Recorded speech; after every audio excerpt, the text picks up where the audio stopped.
Hey guys, and welcome back into our new segment that we're doing, 100 Yards With, and today it's with new East Hamilton head coach Grant Reynolds. Not new to the area, but new to East Hamilton. Grant, welcome back to Chattanooga. Thank you, Stephen. Good to Appreciate see you. All right, you know how this works. We're going to walk and talk a little bit, talk about the season coming up. All right. What was it about the East Hamilton job? You had a great job in Huntsville, Madison Academy. What was it about this job that intrigued you and made you want to come back home? I just think the potential here at the school, it's a good school academically. They've got a great administrative staff in place here.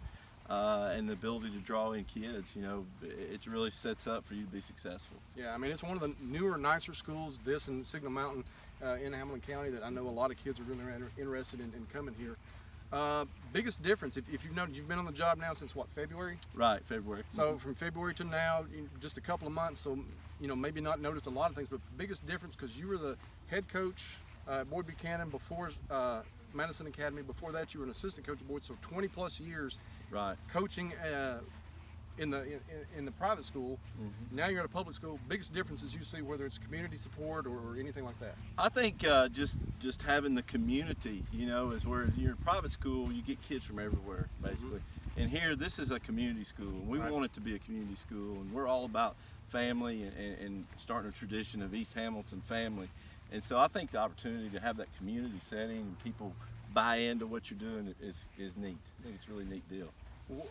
What are some kids, that you noticed? You went through spring practice with these guys, you got your staff set, you were able to see, you're probably still learning some names, but some kids that really stood out to you maybe that you're looking for big things this fall. I think you start with Adam Cottle, who's a returner, at running back and linebacker for us, and he'll be a senior this year.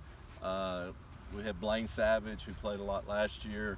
Also the Eller kid, who is good working at quarterback for us. He's got a big arm and a good chance to be successful.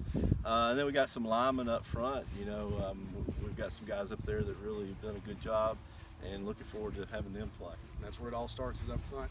Your staff is set. You've been a coordinator yourself. Talk about from those guys on down what you got staff-wise. Well, offense coordinator is a guy named Patrick Liner that came to us from Georgia. He's got a lot of years in the spread system, no huddle.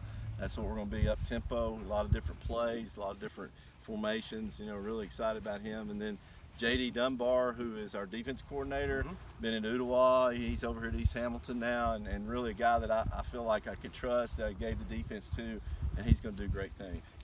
What is it about a great defense? You've had some of the best defenses. When you were at Boyd Buchanan, those defenses would thump you. Right. I mean, they would come up and hit you.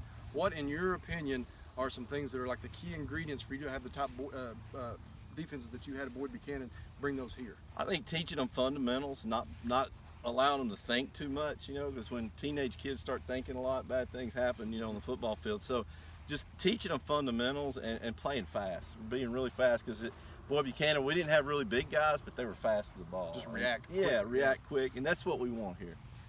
Grant, I don't know if a lot of people know this, but you actually kind of fell into coaching. It wasn't your first, you thought you were going to go into the business world at one time.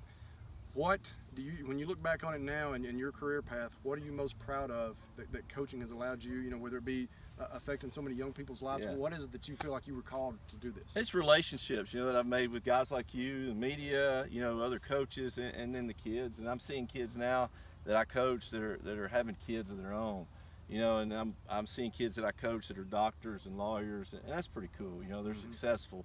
And I think, take away the wins, that's probably the most important thing, It's been almost 20 years since we've had a school from Hamilton County play for a state championship in anything above Class 3A.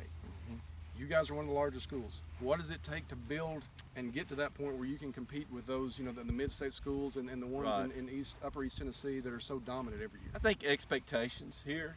Kids gotta. We talked about this in the spring. You got to expect to work hard. You got to expect to be uncomfortable when you're working hard, and then you got to expect to win. And I've already told them. I said, I'm gonna be disappointed if we're not playing in Cookeville on December 7th. And you should too. That's what our goal is, and so we're gonna work to try to get to that point. So that's your expectations right out the box. Exactly. Win the region and win the state. I mean, if that's always been my expectation wherever I've gone. Guys, this is a guy that knows what he's talking about. At Madison Academy, they were state runner-up one year. In 11 years as Boyd Buchanan's head coach, 10 region championships, 3 semifinals, a state runner-up. was part of a Boyd Buchanan program before that as an assistant, as the defensive coordinator that played for 3 consecutive state championships, won it all in 03. Grant, it's great to have you back. Thank you, Stephen. Best Appreciate of luck it. to you. Thank you. Guys, we will see you again for another episode of 100 Yards With, and we'll find out who the next one is with next time.